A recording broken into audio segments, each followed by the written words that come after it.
Hello everyone. मैं आपकी friend आज के इस वीडियो में आप सभी का स्वागत करती हूँ।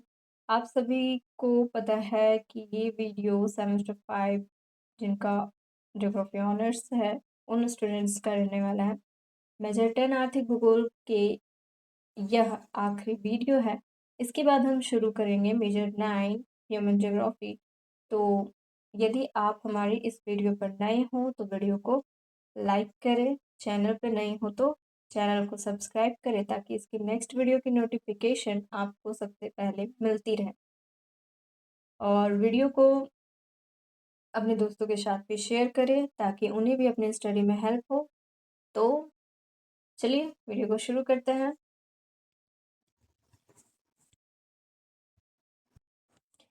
तो आर्थिक भूगोल का चैप्टर 6 होने वाला है। पार्ट 3 वीडियो इससे पहले पार्ट 2 तक कंप्लीट हो चुका है और ये लास्ट वीडियो है आर्थिक भूगोल का। इससे पहले मैंने सारे नोट्स जो भी थे वो मैंने कंप्लीट करवा दिए। अगर नहीं दिखा हो तो चैनल पे जाए और देखे। तो हम इसके बारे में पढ़ने वाले चैप्टर 6 हमारा था परिवहन, व्यापार और आर्थिक विकास।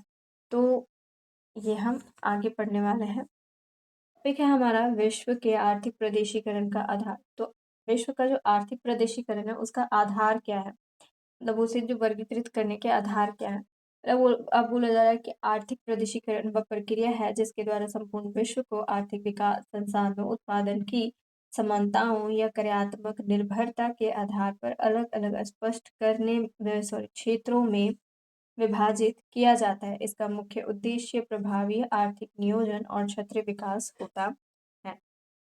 तो कहा जा रहा है कि आर्थिक प्रदेशीकरण क्या होता है, तो एक प्रक्रिया होता है जिसके द्वारा क्या होता है, संपूर्ण विश्व को उसके आर्थिक विकास, संसाधनों और उत्पादन की समानताओं के आधार पर उसे क्या किया जाता है, वर्गीकृत किया जाता है, बांटा जाता है। अब यहाँ पे है प्रमुख आधार। विश्व के आर्थिक प्रदेशीकरण के प्रमुख आधार क्या है। प्रमुख आधार तो पहला है प्राकृतिक संसाधनों की उपलब्धता, जिसमें बोला जा रहा है भौगोलिक स्थिति और भू संरचना शामिल है। कहा जा रहा है किसी क्षेत्र का आर्थिक ढांचा वहां उपलब्ध खनिजों जैसे कि कोयला, लोहा, जल संसाधनों, कृषि योग्य भूमि और जलवायु निर्भर करता है। फिर इसका उदाहरण एक दिया गया है कि मध्य प्रदेश के देशों का प्रदेशीकरण उनके तेल भंडारों यानी कि पेट्रोलियम अर्थव्यवस्था पर आधारित है। सेकंड हमारा पॉइंट है आर्थिक का स्तर और औद्योगिकरण। आर्थिक का स्तर क्या है, वहां पे औद्योगिकरण कैसा है। तो आय स्तर, तकनीकी विकास और औद्योगिकरण की डिग्री प्रदेशीकरण का एक प्रमुख मापदंड है। इसके विकसित आर्थिक प्रदेश कौन से हैं। उच्च तकनीक, उच्च अवसंरचना और सेवा क्षेत्र आधारित अर्थव्यवस्था जैसे कि यूरोपीय संघ। फिर अगला है विकासशील और अविकसित देश। कृषि पर निर्भर और औद्योगिकरण की प्रारंभिक आवश्यकता है, सॉरी अवस्था है। अब तीसरा है आर्थिक भूगोल की प्रवृत्ति। आर्थिक भूगोल की प्रवृत्ति प्रकृति प्राथमिक, द्वितीयक और तृतीयक व्यवसायों की बहुलता के आधार पर प्रदेशों का वर्गीकरण किया जाता है। औद्योगिक प्रदेश, जहां द्वितीयक एवं तृतीयक क्षेत्र का प्रमुख प्रभुत्व है, जैसे कि पश्चिमी यूरोप और उत्तरी अमेरिका। फिर कहा जा रहा है कृषि प्रधान प्रदेश, जहां प्राथमिक क्षेत्र जैसे कृषि और पशुपालन मुख्य आर्थिक अर्थ आधार है, जैसे कि दक्षिण और दक्षिण पूर्व एशिया, दक्षिण पूर्व एशिया। उसके बाद है संस्थागत और व्यापारिक एकीकरण। अंतर्राष्ट्रीय संबंधों और भू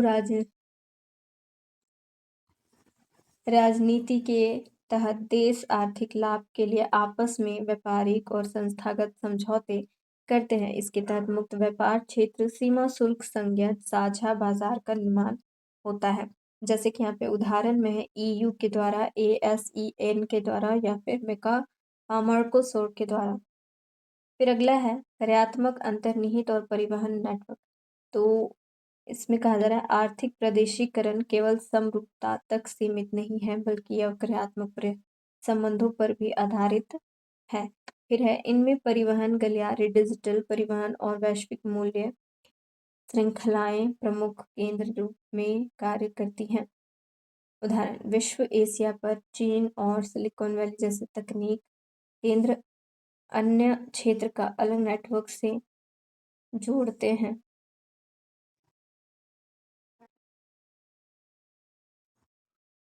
अब अगला पॉइंट है हमारा नियोजन और प्रशासनिक आवश्यकता।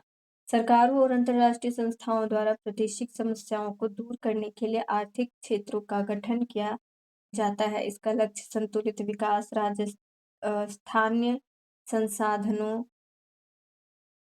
का अनुकूलन उपयोग और निवेश को आकर्षित करना होता है। अब देखते हैं हमारा अगला है भूमंडलीकरण और पर्यावरण पर आधारित प्रभाव। भूमंडलीय और आर्थिक क्रियाओं के तीव्र विस्तार ने जहां एक और वैश्विक व्यापार और आर्थिक समृद्धि को बढ़ावा दिया है, वहीं दूसरी ओर इसने प्राकृतिक संसाधनों के प्रत्येक दोहरा प्रदूषण, जलवायु परिवहन को जन्म देकर पर्यावरण पर गंभीर नकारात्मक प्रभाव डाले हैं। अगला है व्यापार पर भूमंडलीय और आर्थिक क्रियाओं के प्रभाव। पहला है ग्रीन हाउस गैर उत्सर्जन। जब जलवायु परिवहन अंतर्राष्ट्रीय व्याख्या के तहत वस्तुओं को एक स्थान से दूसरे स्थान तक पहुंचाने के लिए परिवहन के उपयोग होता है, जीवाश्म ईंधन के इस अत्यधिक उपयोग से कार्बन उत्सर्जन बढ़ता है, जो ग्लोबल वार्मिंग का प्रमुख कारक होता है। अब है प्राकृतिक संसाधनों का अनियंत्रित होना। तो यहाँ पे कहा जा रहा है वैश्विक बाजार की मांग को पूरा करने के लिए वनों की कटाई, खनन और अत्यधिक मछली पकड़ने जैसी आर्थिक गतिविधियां बढ़ रही है। इसके परिणाम स्वरूप वनों का विनाश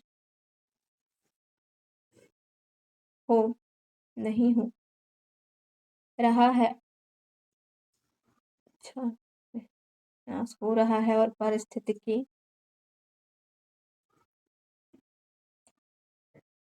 तंत्र असंतुलित हो जा रहा है। अब आखिरी है औद्योगिक प्रदूषण और कारण। आखिर औद्योगिक प्रदूषण क्या होते हैं और उसके कारण। कचरा बहुराष्ट्रीय कंपनियों के तहत और पैकेजिंग में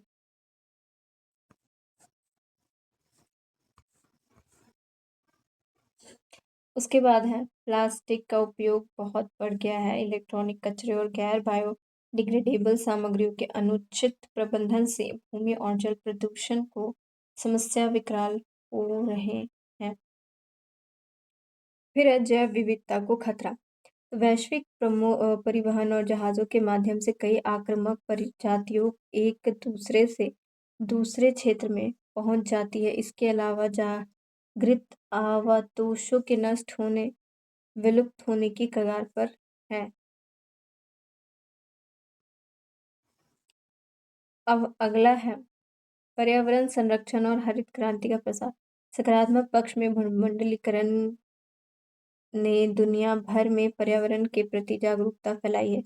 इसके प्रभाव से हरित प्रौद्योगिकी और नवीकरणीय ऊर्जा के क्षेत्र में अंतर्राष्ट्रीय सहयोग और निवेश बढ़ा है। तो ये चैप्टर 6 का पार्ट 3 वीडियो यहीं पे कंप्लीट होता है। आई होप आप सभी को समझ में आया हो। तो मिलते हैं इसके नेक्स्ट वीडियो के साथ में। तब तक के लिए bye bye and take care. और वीडियो पसंद आई तो लाइक करें, चैनल पर नए हो तो सब्सक्राइब करें ताकि इसकी नेक्स्ट वीडियो की नोटिफिकेशन आपको सबसे मिलेगी। Okay, bye bye and take care. Also good luck for your study.